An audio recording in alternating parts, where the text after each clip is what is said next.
Hello, I'm Robert Schultze, and this is LightMeter, a podcast discussing the ideas and theories behind why pictures are the way they are. Today I'm going to be talking with one of my former teachers from college who really opened my eyes to photography, art, and how things are perceived from a visual perspective. He influenced my career from that very first class by basically saying, "What do you shoot?" Well, the first assignment is to shoot the opposite. He's been working in the field of photography for decades with clients like GM, Bank of America, Wired Magazine, and many, many more. He's now focusing on teaching with a few of his own projects on the side. This is my interview with David Wasserman.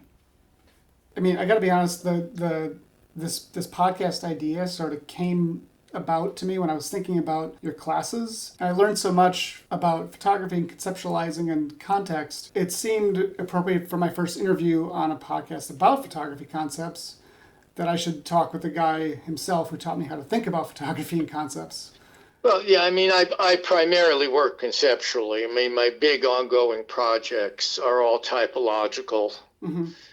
They're all film, though one of them, I'm afraid, that's going to start to really become a problem, the big Cactus Project, because there's just no more of the film. Are you still doing the Cactus Project? Yeah. Wow. But I'll just flip it over to digital. But the black and white film that I've worked with Scala, it's very hard to come by. I think I'm down to 3 rolls now, and generally I've been scouring the country for years because once you switch it over to digital, the curves are going to be different. I mean, I have a built-in curve into Photoshop, where I've just done a gray card and I can adjust my basic curves exactly to the Scala, but I can always tell a digital image from an analog image. Absolutely. Yeah, I like the cacti. I mean, I kind of think of it as kind of a botanical version of, what August Sander did in Germany before World War II, before Hitler locked him up, So I like the Cacti Project because no two cacti, especially barrel cactus and saguaros, no two ever look the same. Right. So in a certain kind of way, they kind of remind me of the human face, the human body. Mm-hmm. So how long have you been working on that? That actually started as part of a CD-ROM that I worked on back, I think, somewhere between 94 and 96.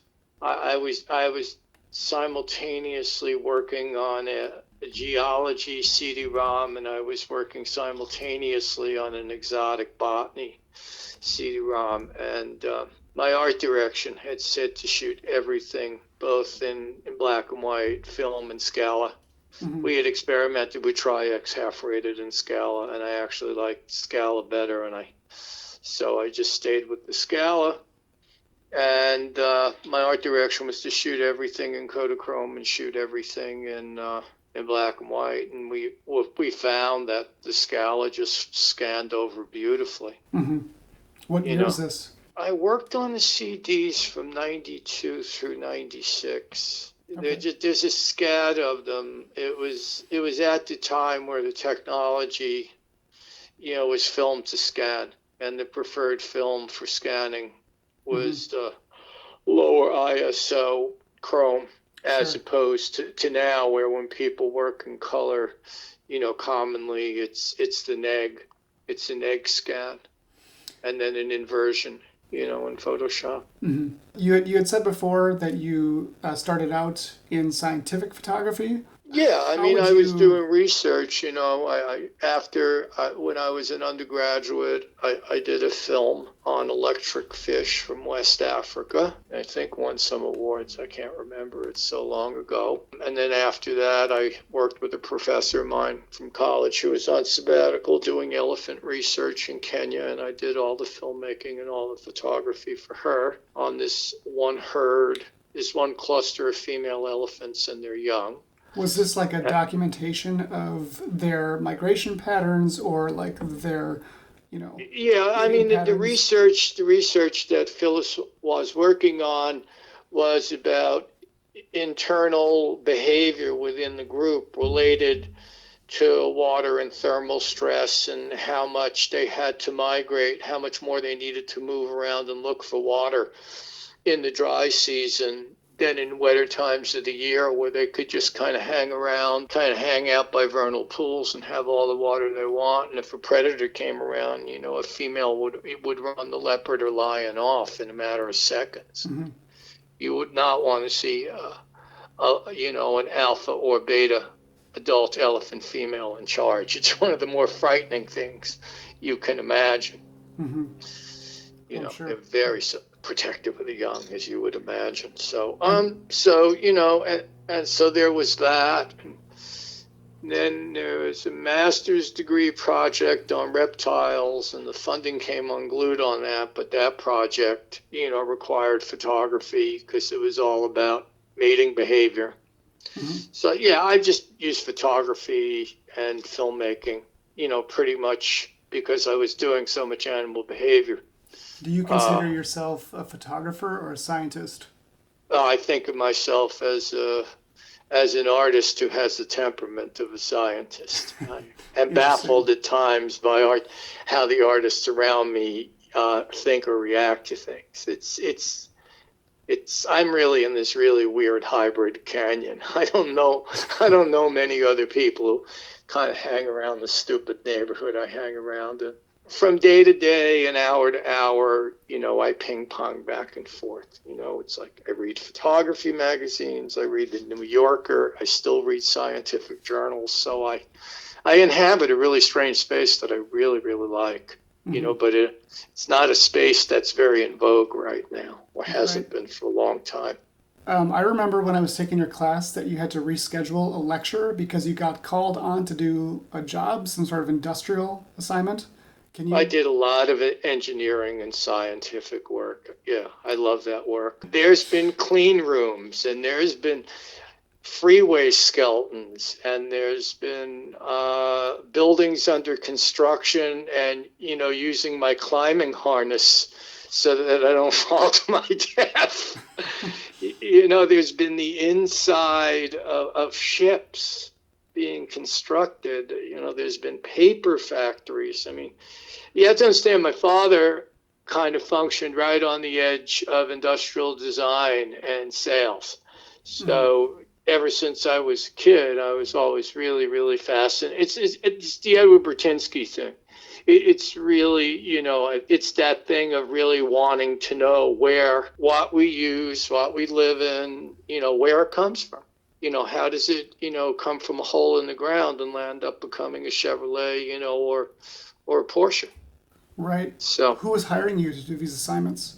Mostly graphic designers. The style was, the assignments I give you guys a skeleton for a reason, but that's the way I prefer to shoot commercially. I actually am really fascinated with chaos, visual chaos in my fine artwork sometimes. But the only two things that really interest me graphically are either incredibly lean, empty work, but mostly graphic designers, because it's a really, really line and texture-driven style. And so ad agency, they like softer work, more stylized in the lighting, and it just, it was 90% graphic designers, and that was it. It was the heyday of annual reports, and those are printed. And it was the heyday of a lot of high-tech and engineering conventions where people did really, really expensive either point-of-purchase pieces or brochures for trade shows. Right. And a lot of what's moved to online now used to be like just massive, massive trade shows in all kinds of science and technology areas and applied mathematics. So, I worked for a lot of computer firms. I worked for some aerospace. I worked a lot for engineering, structural engineering and civil engineering firms. It was really interesting. When you say that you worked for graphic designers often, were you taking photographs that they were going to superimpose text on, or? Generally, what I was asked to do, and this is the reason that I got hired so much, was two things, ironically.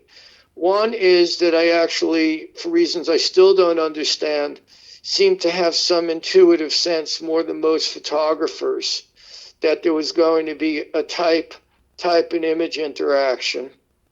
And the second thing was that I was actually willing to listen to my art directors and graphic designers when they said, the numbers on this page are going to be mustard colored, and every single one of your photographs needs to have a grayish blue or blue shadow so that the whole piece reads as a warm, cool structure.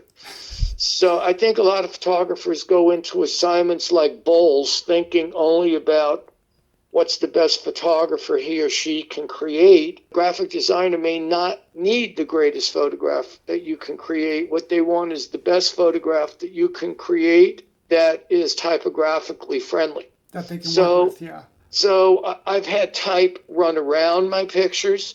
I've had type run through my pictures. I have photographed type for my pictures. It really depended. A lot of my projects, they would hire another photographer to do black and white portraits of the people who were senior in a corporation or foundation or a university or a NGO. And then I would shoot the color superstar pictures. I mean, very rarely was I hired to do black and white. Black and white was, was really kind of part of my fine art thing. And my clients, I learned very, very early on that the people I was selling prints to were a very, very different group of people visually than the people who were hiring me for assignment. And so, I kind of marketed myself as a, kind of a more minimalist, version of Ernst Haas, with less acidy colors than Pete Turner. But I mean, my influences, both fine art and commercial, are pretty apparent. I mean, you can look at my work for 10 seconds and, right. I'm totally postmodern. I don't think I've had an original idea. I think I'm like, my talent lies in the area of like making omelets with my influences. But type is critical to the whole thing if you're going to work in medium to high commercial, whether it's ad, whether it's, and that's so with websites also. But I think that the photography on websites generally is pretty shabby. And the best work that's being done right now is high editorial and ad. I think the middle area that I worked in, the point of purchase pieces and the annual reports, that's gone. And that's what's kind of killed the industry financially, right? For photographers, because there was so much money that you could make in that middle ground. So that's my general sense of that issue. But understanding typography, or if not understanding, asking your art director to explain is the way to learn about it. And it's very important if you're going to be working, in an environment where the concept is going to be carried more by the meaning of the words and the font size and the font type that's in the situation. It's critical in advertising. Do you have any favorite photographers that are working today, or? They're photographers I like. I don't think this is a period of really, really acute innovation. I kind of the mind that we're somewhere between the middle and the end of postmodernism. Most of the people I like now, a lot of times they're technical masters. So I love what Maggie Taylor does with Photoshop. I love what Eric Almas does with Photoshop. I really like their technical wizardry, but I don't really kind of feel like they're walking along new ground as much as, extending what people did before. I do like a number of the Germans who are my age or a little younger. All the group that study with the Beckers, Gursky and Thomas Struth and Thomas Ruff and Candid Hoffer. Mostly the stuff that I really, really look at is late modernism. And it's mostly, for that graphics. I think there's good work being done, but I don't It's like when I first saw Nan Golden's work, I was like, wow, that's brilliant. She's really, really crossed a bridge that nobody's crossed before. But, so I look all the time now. I see individual images that I like. I integrate them into my classes. I don't at this moment. There's no one really working at this moment, maybe except for Gursky, where I just go, wow. But it's just my general sense is just there have been much more original periods than this. Right. That's fair. And I think the early and the middle periods of postmodernism are incredible. I think there's just some incredible work. And then part of it's probably just having, baby boomer sensibilities. So a lot of the people I look at are people more in my age range. And sure. I love Martin Parr's work. I mean, I could teach a class on Martin Parr. I think he's so good, both as a doc person, but also as a color theorist. But, I look at photography. I think it's a very important art form. My great sadness is I don't think it carries the political weight that it used to when people got most of their information from the nightly news or a newspaper. So a photograph of electrocuting a guy at Abu Ghraib or something really owned the world's eyes. I think that the internet has sped up image consumption and image size has been dropped down and stuff. So, absolutely. The public on one hand interacts with photography much more than it used to because it uses iPhones constantly.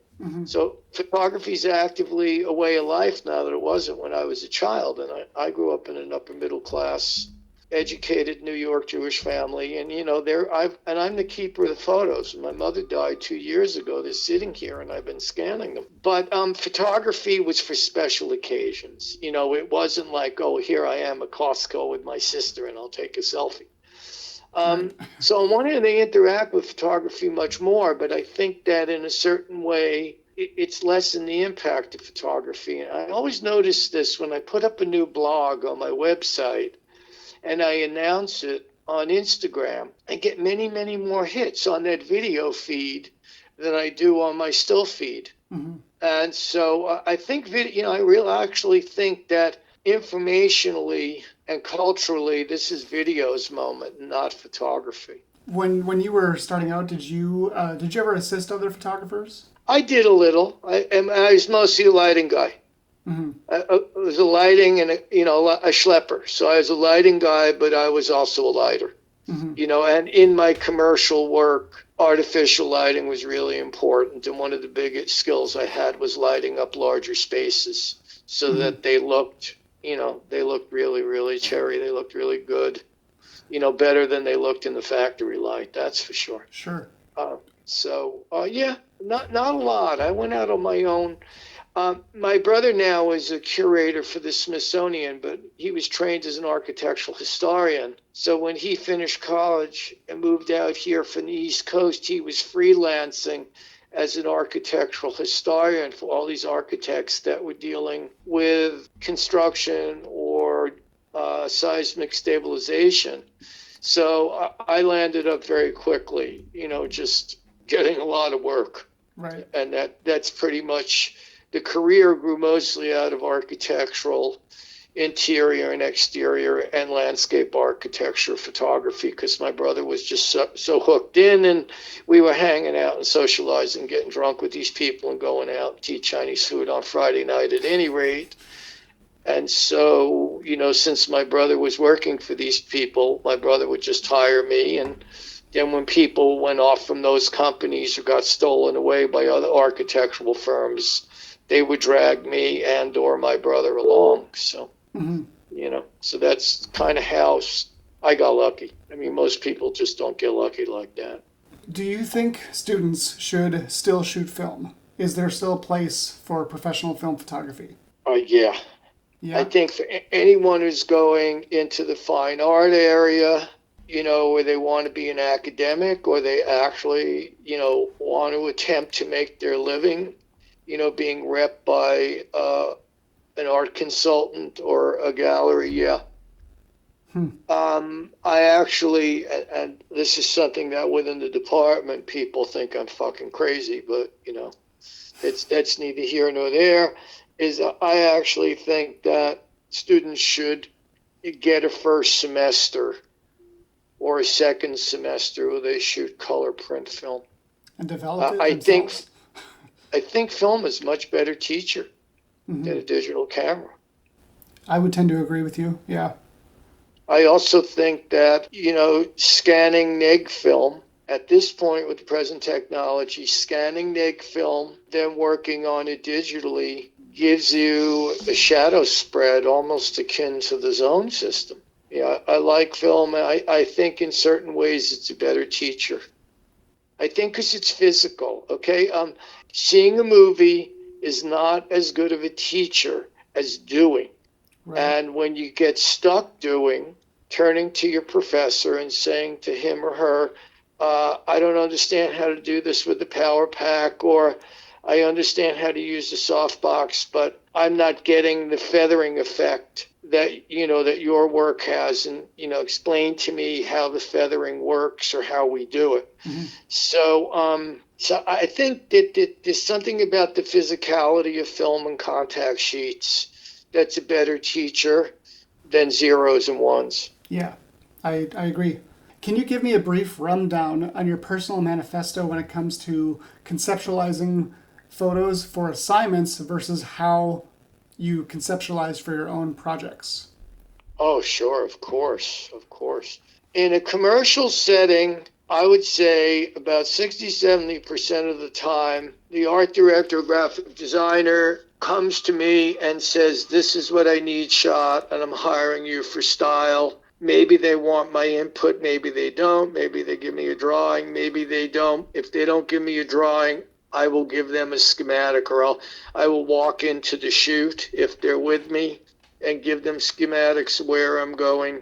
If they're not with me, I will take pictures with my phone and send them that.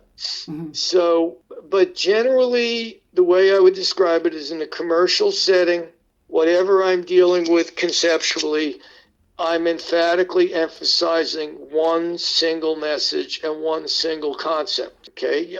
Mixed messages don't work well for moving product or services or encouraging somebody to make a donation to your organization. In my own work, I wait for things to seek me out. I don't seek them out. Something intellectually, emotionally, or politically, or visually interests me. I don't really try to control at that level. I mean, once I get inside a project, I may decide on a very, very narrow aesthetic like the cacti. Sometimes I won't.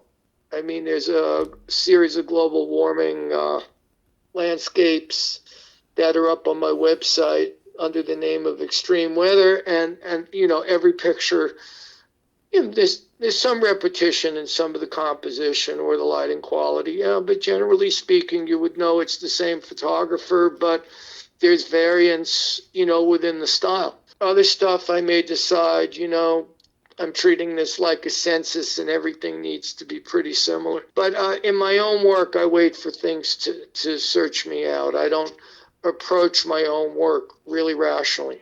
I really told you, I live in some weird neighborhood that's half science and half art. And in my own work, what I'm dealing with may be very scientific or natural historical, or, very environmentally deleterious. I don't pick my concepts, they pick me. I don't pick the design really. It just becomes apparent working with something for a while that this is the visual language. The thing that I try to encourage every photographer I know who's on their way up, is more than anything is you need to really develop a strong sense of intuition where your work needs to go. And that's kind of unteachable. I don't know how to explain it, but I know that for people who've done this for a long time and don't get bored, and the quality of their work is anywhere from good to incredible, they have that intuition.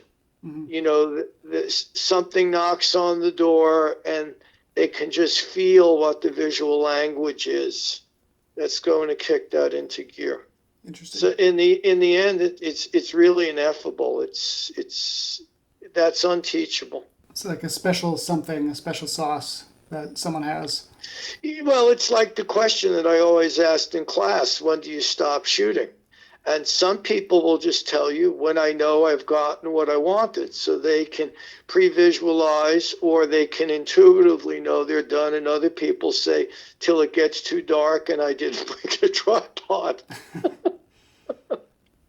But, really, I'm at a point where all I want to do is, teach, work on my own projects, and do my rock collecting. I have a massive rock collection. It's so massive that at times, people who teach at Cal in geology department have called me up and said, do you have X?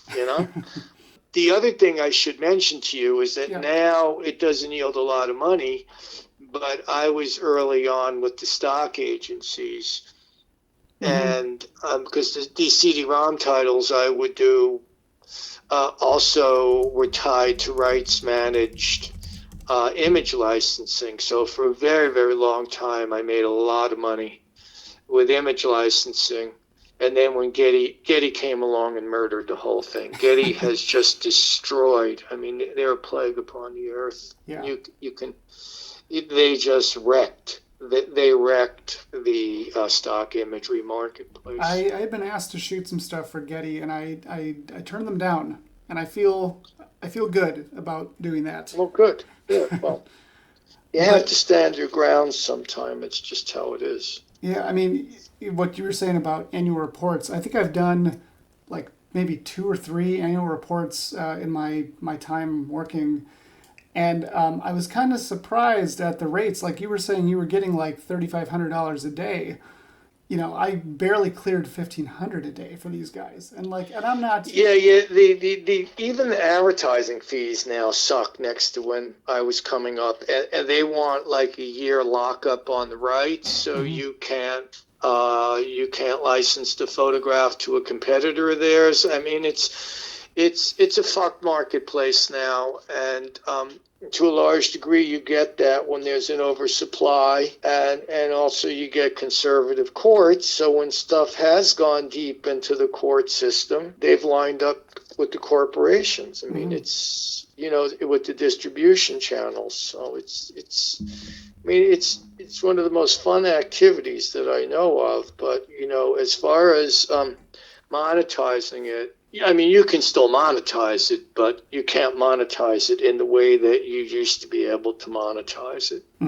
Yeah. It's just like how musicians now don't make their money when they release an album. They make their money when they go on the road, and they spend 22 hours in a motel room, and then they play for 2 hours, but that's where they make the money. So it's a changed market, and not in a good way. So yeah. Well, I think that about covers it. Thanks for taking the time to talk with me today at the last minute. Yeah, cool. Okay, well, thanks a lot, David Wasserman. You got it, to hear from Mr. you. Schultze. I will be in touch, and take care of yourself in these difficult times. Yeah, you too. Thanks a lot. LightMeter is researched, hosted, and produced by me, Robert Schultze. It's also co-produced by Lauren Baines and recorded in San Jose, California. Did you enjoy this podcast? Let me know your thoughts and send an email to lightmeterpodcast@gmail.com. You can listen to us on anchor.com/lightmeter, and I'm on Facebook at LightMeter Podcast, Twitter at LightMeterPC, YouTube at LightMeter. I know, sorry, there's a lot of variation on the name, but if you search for LightMeter and see our podcast logo, that's the one. Thanks for listening, and I hope to see you next time.